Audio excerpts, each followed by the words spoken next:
C'est un immense compositeur de musique de film, le plus grand. Philippe Sard, bonjour. Bonjour Patrick. C'est Merci. 250 films, 50 années de carrière. Une anthologie exceptionnelle qui sort comme ça et qui nous rappelle tout ça. Les choses de la vie, César et Rosalie, Tess, la guerre du feu. Tant de musique absolument inoubliable, Philippe. 50 années de 50 passion. années. 50 années, c'est pour moi rendre hommage aux metteurs en scène qui m'ont fait confiance pendant plus de 50 ans. Et je suis content de les avoir pu réunir les musiques principales, les musiques finalement qui sont devenues des musiques fétiches. Oui. Et la musique qu'on va entendre, Philippe, n'est pas une musique de film, la première. C'est une voix. C'est la voix de Régine. Quel souvenir, cette chanson-là. Quel souvenir et quelle émotion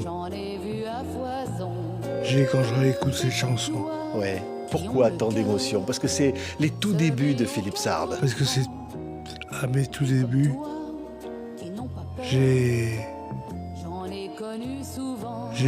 beaucoup aimé Régine. Ouais. La chanson s'appelle Des comme toi. Des comme toi. Ouais. On entend le style Philippe Sard. Il n'y a pas encore eu une musique de film décrite Non. à ce moment-là. Hein. Mais je dois dire que c'est pour moi un souvenir totalement formidable là, que tu passes. Ouais. C'est Philippe, cette voix-là, qui va chanter une autre chanson écrite avec des paroles de Jean-Loup Dabadi qui s'appelle L'accident. Et si on va entendre encore une fois Régine, c'est parce que cette chanson-là va préfigurer ce qui va arriver après. Ne parle pas, ne dis rien. Mais non, je ne lâche pas ta main. Et nous voilà dans l'auto blanche, et la nuit vient. Tais-toi, imbécile, tout va bien.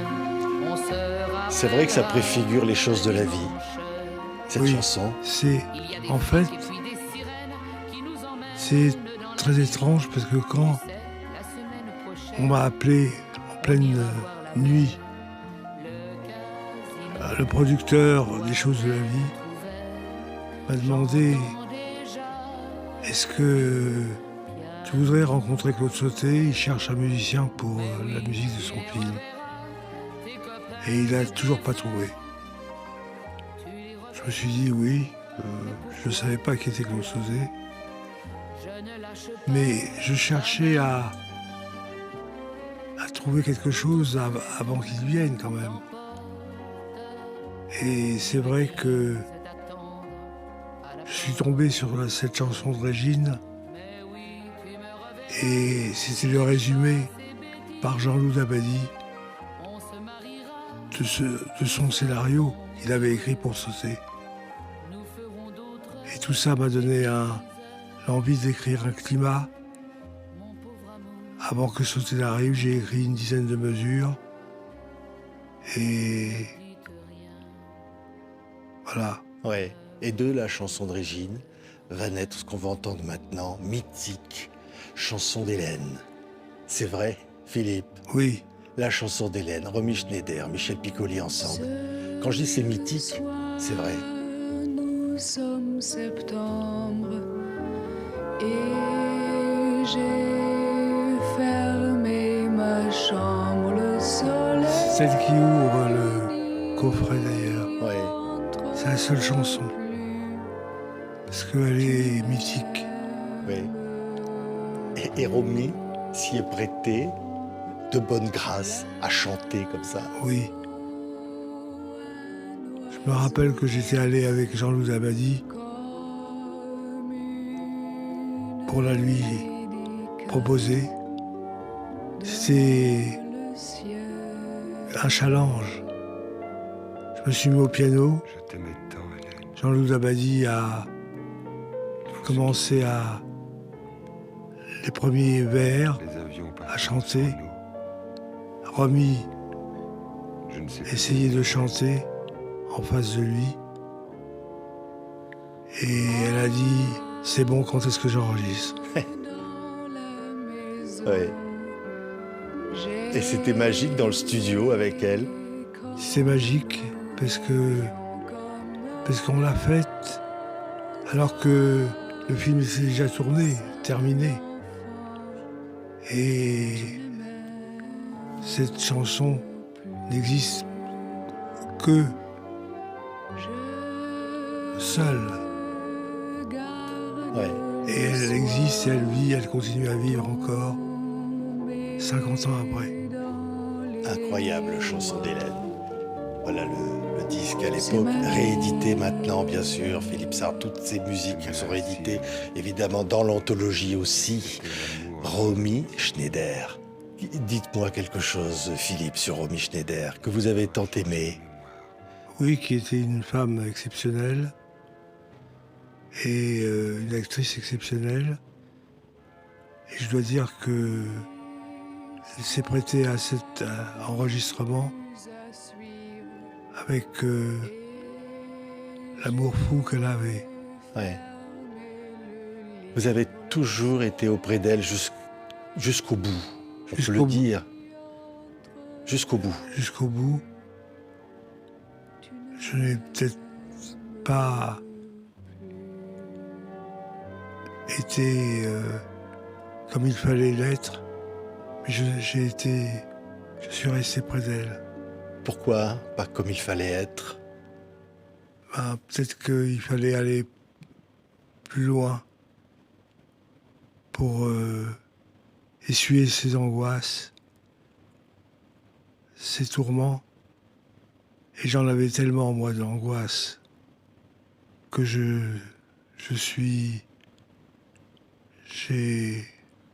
été j'ai pas pu la suivre. Mais elle reste là, profond, dans le cœur. Oui, très profond. Et quand je réécoute cette chanson, c'est la voix émouvante de cette femme exceptionnelle. Il y a un autre réalisateur, parce qu'on va effeuiller tous ces souvenirs, Philippe. Marco Ferreri. Quand même. Vous faites Marco la Ferreri. grande bouffe avec lui, et puis on va entendre Rêve de singe. C'est une sacrée rencontre avec Marco Ferreri. C'est une rencontre très, très exceptionnelle. C'est une des plus grandes rencontres après celle de Claude Sauté. Et Rêve de singe, oui, c'est un ovni, quoi. Oui, avec une flûte géante, on l'entend. C'est vrai. Flûte à bec, contrebasse, pour avoir le souffle, pour entendre le souffle de l'instrument. Et il fallait avoir le courage de Marco Ferreri de m'avoir laissé choisir cet instrument pour illustrer toute la musique dans son film. Ouais. Un mot quand même sur la grande bouffe. Vous êtes pris dans le scandale, Philippe, à Cannes. Ah, On là, vous- ça a quand été même. terrible. Ça a été terrible. Surtout, ce qui était terrible, c'était que les gens m'ont reproché d'avoir accepté que Michel Piccoli pète sur ma musique. Et en fait, c'était son personnage dans le film qui était arrivé au bout de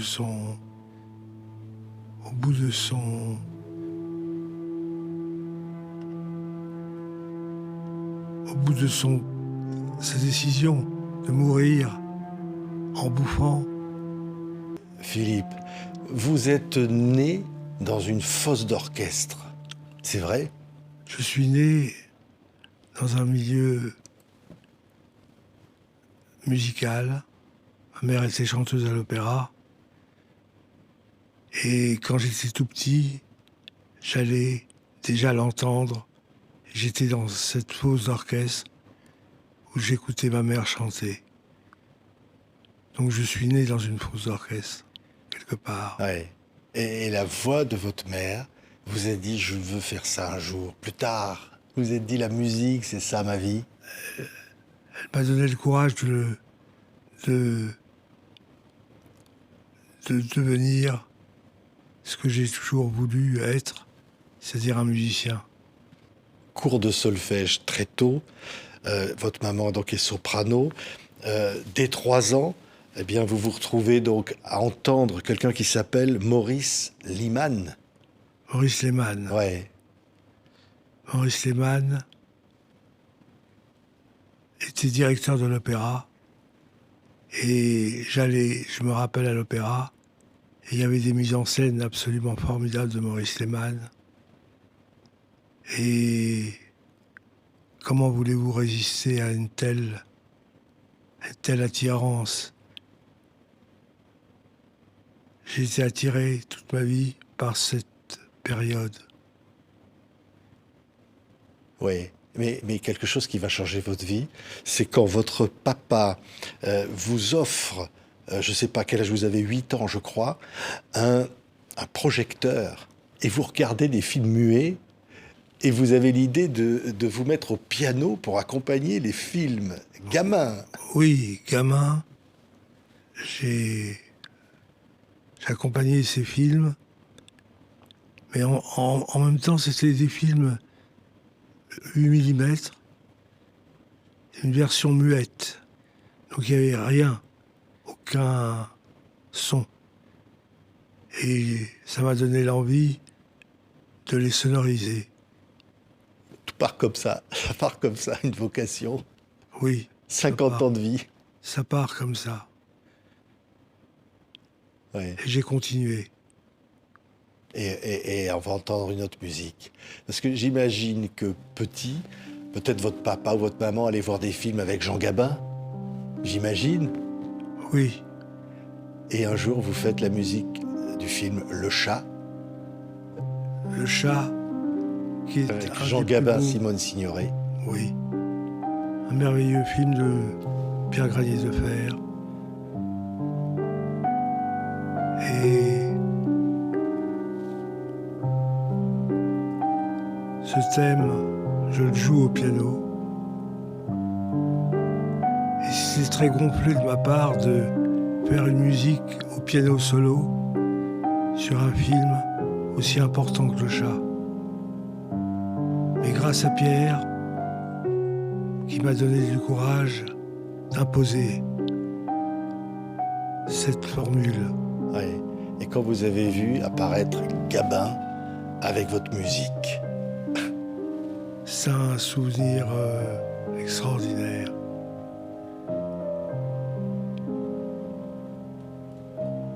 Extraordinaire. on aurait toujours envie de continuer avec les musiques de Philippe Sard. Je pense à une rencontre. Il y a eu des rencontres incroyables. Claude Sauté, bien sûr. Mais je pense à Bertrand Tavernier. Il y a Merveilleux eu, réalisateur. oui, Bertrand Tavernier était attaché de presse. Et Sauté m'avait dit, regarde, essaye de suivre ce garçon et de savoir est-ce qu'il a aimé les choses de la vie. Il y avait une projection privée de choses de la vie. Et Bertrand marchait très vite, je me rappelle. Je l'ai rattrapé et je lui ai dit qu'il ne savait pas qui j'étais. Je lui ai dit, ça vous a plu? Il m'a répondu, oh, c'est formidable, c'est un film formidable. Et donc je suis revenu vers Claude et je lui ai dit, écoute, il a l'air de trouver ça formidable. Et Claude me répond, on est sauvé. Si Bertrand aime ce film, il va s'en occuper, je dors beaucoup plus tranquille. d'entendre une musique de parmi tant de beaux films que vous avez. Les musiques pour Bertrand Tavernier, là c'est Coup de torchon. Chef-d'œuvre, hein? Chef-d'œuvre. Et la musique, bon sang. Écoutez ça.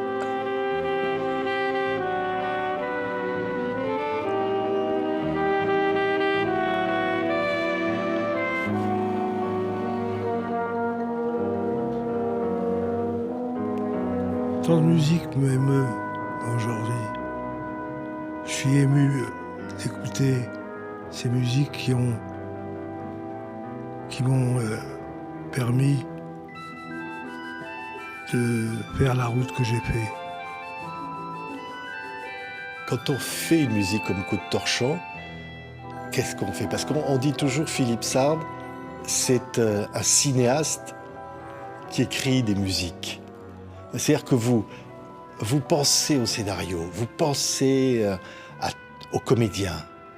L'ensemble de mon travail, et je le dois aux metteurs en scène, mais aussi aux comédiens, que j'ai essayé d'habiller le plus proche de ce qu'ils représentaient pour moi. Une autre rencontre inouïe, c'est Jacques Doyon. On peut quand même dire quelque chose de cet extraordinaire cinéaste, avec lequel vous faites pratiquement tous les films. Vous faites tous les films, Philippe. J'ai fait tous les films de Jacques Doyon et je le regarde là. C'est un être exceptionnel qui n'aimait pas la musique et qui, avec moi, a aimé la faire parce que je racontais l'histoire qu'il n'avait pas mis en scène. Je la racontais avec la musique que j'écrivais pour lui et il m'a laissé écrire. Et je dois dire que son plus beau film, Ponette, c'est un film, avant qu'il sorte, ma femme, qui était enceinte de ma fille Ponette, voulait avoir une petite fille qu'elle a eue et elle l'a appelée Ponette. Et ça m'émeut énormément à chaque fois que j'y pense. On entend La Pirate, là. Il y a eu Sac de billes, il y a tellement de chansons incroyables. Avec Jacques Doyon, on pourrait continuer et aimer quelque chose de fantastique aussi, c'est Polanski. Quel Oui. compagnonnage. Le locataire, évidemment, était-ce, mais avant d'entendre Le locataire, qu'est-ce qu'on peut dire de cette collaboration avec Polanski?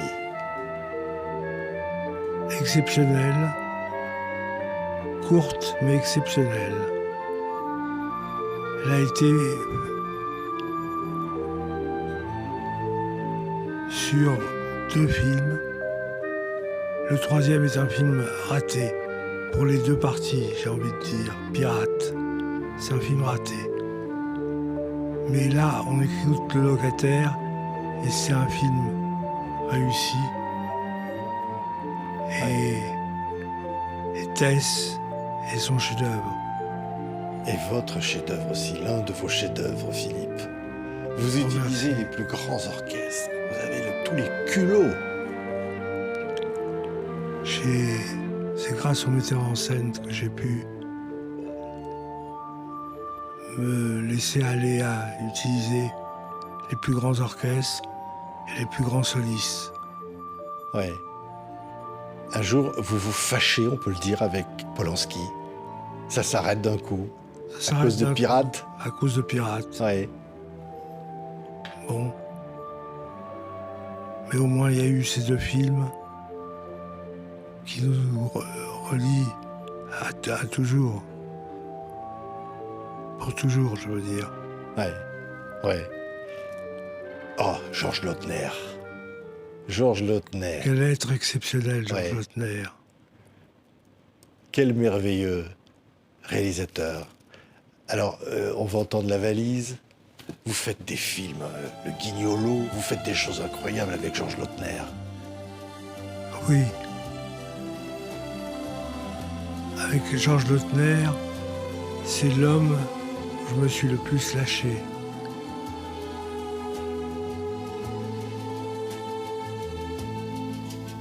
Et pourquoi il vous autorisait tout? Vous disiez, en fait, je peux, j'ai le droit. J'ai le droit parce que lui me disait toujours avant chaque film, me disait « Est-ce que tu crois que je vais m'en sortir ?» Alors je lui disais « Bien sûr, cher Georges, tu vas t'en sortir comme tu t'en sors de tous les films. » Et il m'a laissé lui faire des musiques aussi différentes les unes que les autres. Et grâce à lui, j'ai pu réunir des grands solistes de jazz comme Chet Baker, comme Toof Thielemans. comme Toof Thielemans pour le Guignolo. Et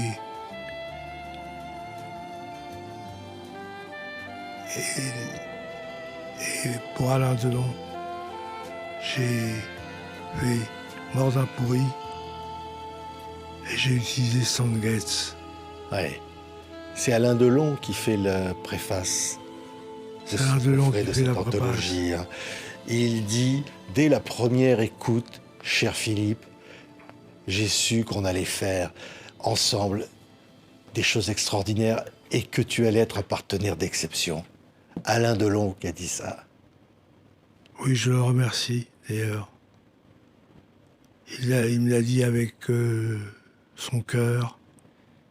Et moi, j'ai travaillé pour lui par l'intermédiaire des films. J'ai travaillé avec mon cœur. On va entendre une voix incroyable parce que la musique de La Valise est reprise à nouveau dans la chanson. Et c'est Serge Reggiani. Serge Reggiani qui chante du Philippe Sard. Écoutez. La route sous ce soleil-là, après tout, fini de rouler, fini. Ouais, Serge Reggiani. C'est un beau souvenir, ça, Philippe. Oui, c'était un souvenir magnifique parce qu'en fait, cette chanson, c'est Reggiani qui l'a imposée. Et elle a eu du mal à passer en radio. On parlait il y a quelques instants de Stan Getz. Vous savez quoi, Philippe? Mort d'un pourri, chef-d'œuvre absolu. J'ai envie qu'on l'entende quelques instants. Écoutez. Philippe Sard, Mort d'un pourri, Stan Getz. Écoutez.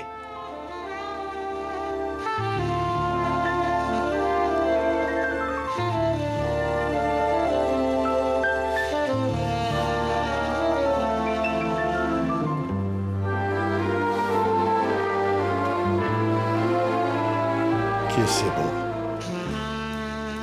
Ça.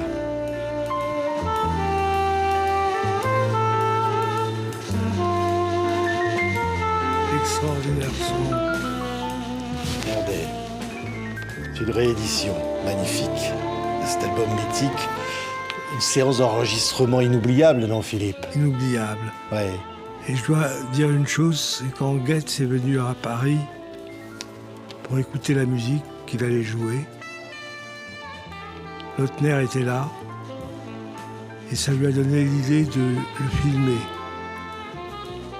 Et en fait, il est au début du film, en fond de générique, et il joue du saxophone. Et après, on le retrouve dans le film, jouant sur le visage de Alain Delon. Et les deux regards se ressemblent. 1000 milliards de dollars. Ça vous dit quelque chose, ça? Ah, Je pense ça parce que quel réalisateur qu'Henri Verneuil. Oui, je n'ai fait qu'un film avec lui, mais je me suis dit, tiens, pourquoi pas faire 1000 milliards de dollars? C'était pour moi l'occasion d'utiliser 4 pianos, comme si c'était des milliards de doigts. Ah oui. 4 pianos. 4 pianos. Et ça a plu à Verneuil. L'idée lui a plu. Et pendant l'enregistrement, il était très content. Personnage attachant. Corey Verneuil. Ah oui.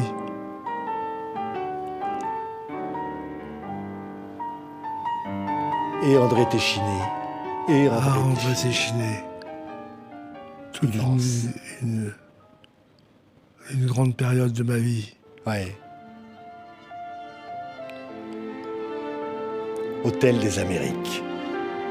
Catherine Deneuve et encore Patrick Devers. Patrick Devers et Catherine Deneuve. Hôtel des Amériques. J'ai un petit peu de tourbillon en écoutant toutes ces musiques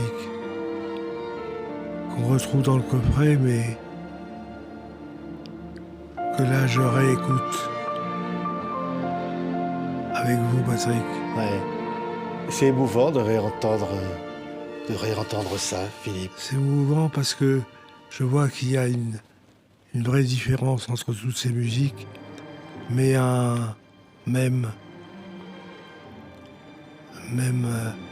esprit créatif. Tellement en effet de changements, de variétés, avec quand même cette touche commune qui est la touche Philippe Sard. Je dis ça parce que par exemple Philippe de Broca, Le Bossu. Et là c'est encore un autre univers. Un autre univers complètement, mais qui me rapprochait d'un homme de cœur, Philippe de Broca. Et je dois dire que Philippe de Broca était... Je me rappelle que j'avais montré le film à Claude Sauté, parce que c'était 2 amis dans la vie. Et dans Le Bossu, j'ai essayé de faire une musique que j'aurais pu écrire pour un film de Sauté. Alors que c'est un film d'aventure, alors que c'est tout à fait un autre Oui, cinéma. alors que c'est un autre cinéma complètement. Mais si Sauté avait fait un film d'aventure, il aurait probablement aimé la musique du Bossu. Et Patrick Devers. Patrick Devers était un type exceptionnel, d'une tendresse exceptionnelle. Je regrette de n'avoir pas fait plus de films avec Patrick Devers. Oui, mais Même si écorché comme Romy Schneider. Écorché et triste, finalement. Oui. Ça vous a surpris, sa fin prématurée? Ça a été une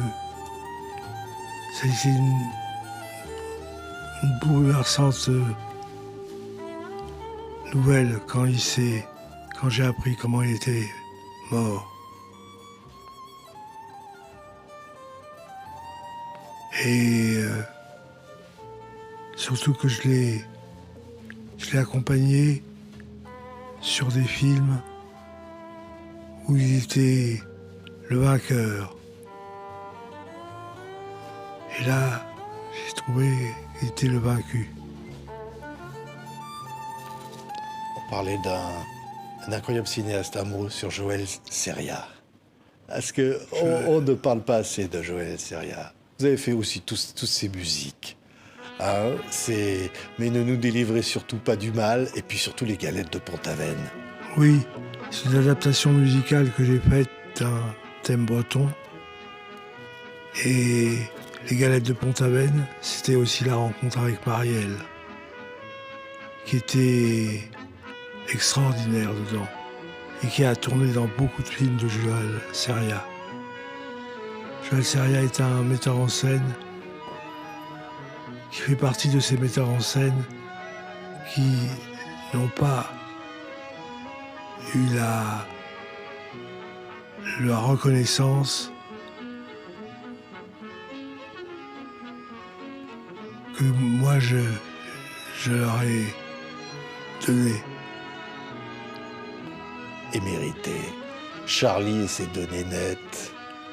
Charlie et ses données nettes, Comme la lune. Fabuleux. Comme la lune. Oui. Film absolument déjanté et fabuleux. Mais quand un film qui s'appelle Le Crabe-Tambour arrive à vous, de Pierre Schonderfer, vous sentez que là, il y a quelque chose absolument d'exceptionnel, que ce film va rester. Ce film reste et va rester un chef-d'œuvre. Et Pierre Schonderfer, c'était le Crabe-Tambour. C'est comme le corps de chasse qu'il y a dans ces films. Dans la musique du Crabe-Tambour, j'ai utilisé le corps de chasse pour personnifier un personnage dont le personnage principal est à la recherche pendant tout le film. C'est Jacques Perrin. On a oublié Lancelot du Lac, mais c'est extraordinaire, de Robert Bresson. Et on le retrouve là, avec vous, avec votre musique. Et ça, écoutez.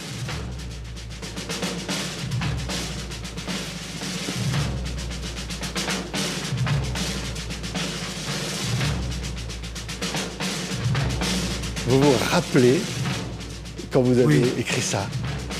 Il faut dire que Robert Bresson n'aimait pas la musique. Il ne voulait pas de musique dans ses films. Mais j'ai eu la chance de passer à travers les gouttes et de pouvoir lui écrire la musique de Lancelot du Lac. Et il a eu une... Et j'ai fait venir un des instruments chez moi pour qu'il le joue à Robert Bresson. Et Robert Bresson a eu une phrase absolument extraordinaire. Est-ce que vous ne croyez pas que c'est trop beau? Je lui réponds, écoutez Robert, je pense que on va la mettre au début, au générique de début, et elle va illustrer une bataille que vous n'avez pas tournée, je crois. Puisqu'on voit des cadavres au début du film. Et en effet, c'est comme ça qu'il a accepté de mettre de la musique enfin dans son film. Une musique originale, j'entends. Ouais, c'est des rencontres inouïes, Philippe Sard, tant de rencontres. D'abord, on ne peut pas ne pas parler de la guerre du feu. On ne peut pas ne pas parler de l'ours. On ne peut pas ne pas parler de Jean-Jacques Hano. L'ours est comme La guerre du feu, sont des films improbables, sans dialogue, et où la musique devait parler.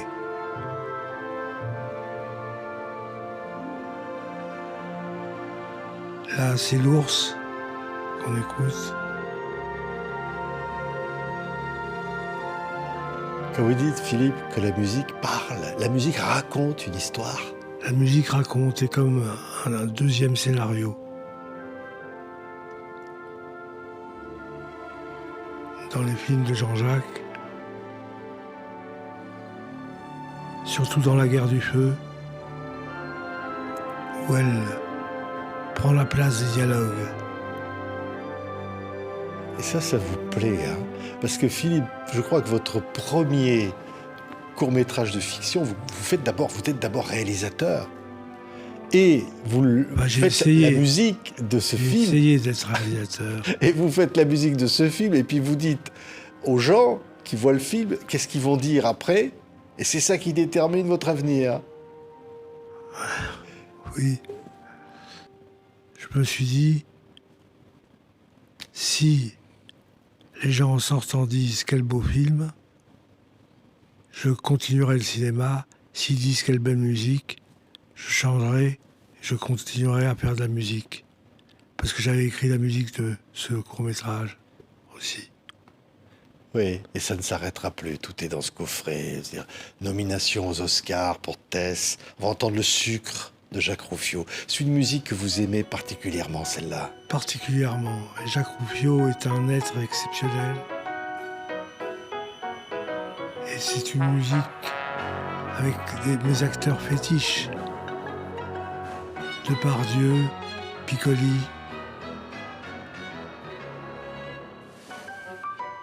Et c'est un très grand film. Jacques Rouffio est un très grand metteur en scène. J'ai eu la chance de faire ces films. Il y a toujours comme ça des musiques qui vous trottent dans la tête. Il y a toujours des idées de devenir, de se mettre au piano, d'imaginer des mélodies. C'est ma vie. C'est tout ce que je ressens dans la vie. Que j'ai essayé de traduire dans les musiques que j'ai faites.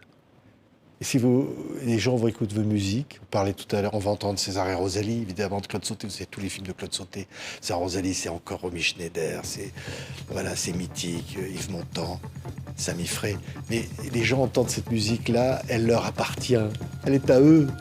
Vous la leur avez donnée. Bien sûr, j'ai écrit toute cette musique pour les gens, pour les spectateurs de ces films dont j'étais le premier spectateur.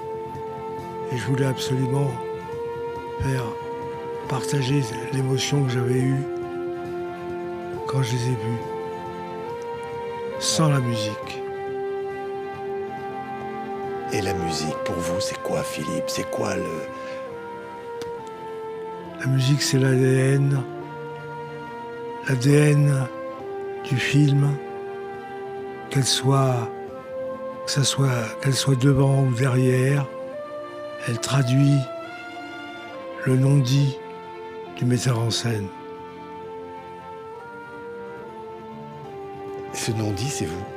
C'est vous qui rajoutez ce qui C'est moi qui le rajoute. Mais je le rajoute de manière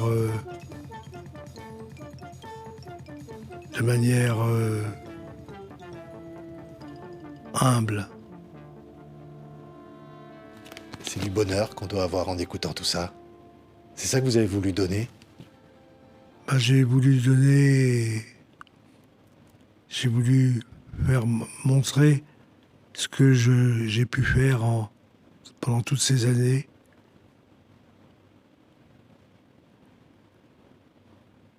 Pour le metteur en scène. Car je leur dois tout ce que j'ai pu raconter en musique. Il y a eu une musique, s'il n'y en avait qu'une. Il n'y en a pas une. Toutes ces musiques font une musique, une œuvre. Vous êtes dans chacune de ces musiques, Philippe? Je crois que je suis dans chacune de ces musiques. C'est là où elles peuvent former un. Mais en fait, elles sont très différentes les unes des autres. Oui. Peut-être que votre maman les entend quelque part, elle, Peut-être. soprano. Peut-être. Elle se dirait quoi, là? Elle dirait « Chapeau, mon fils ». Elle serait contente, je pense. Elle serait contente. Fière. Et fière, bien sûr. Que le petit garçon a pu faire toutes ces musiques. Je pense souvent à ma mère.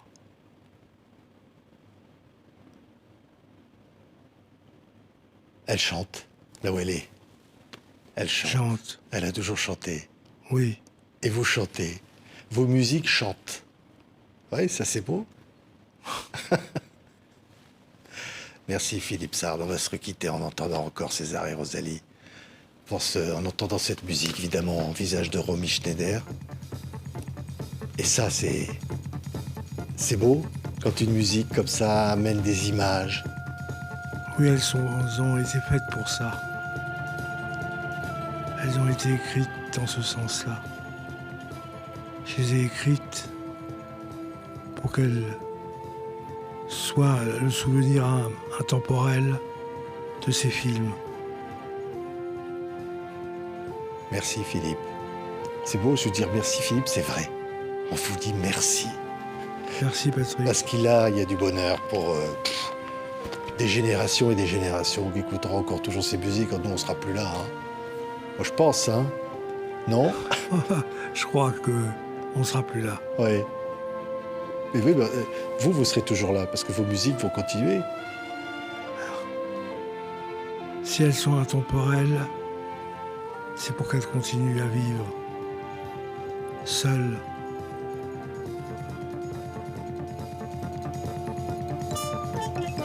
Merci Philippe. Merci beaucoup Philippe Sard.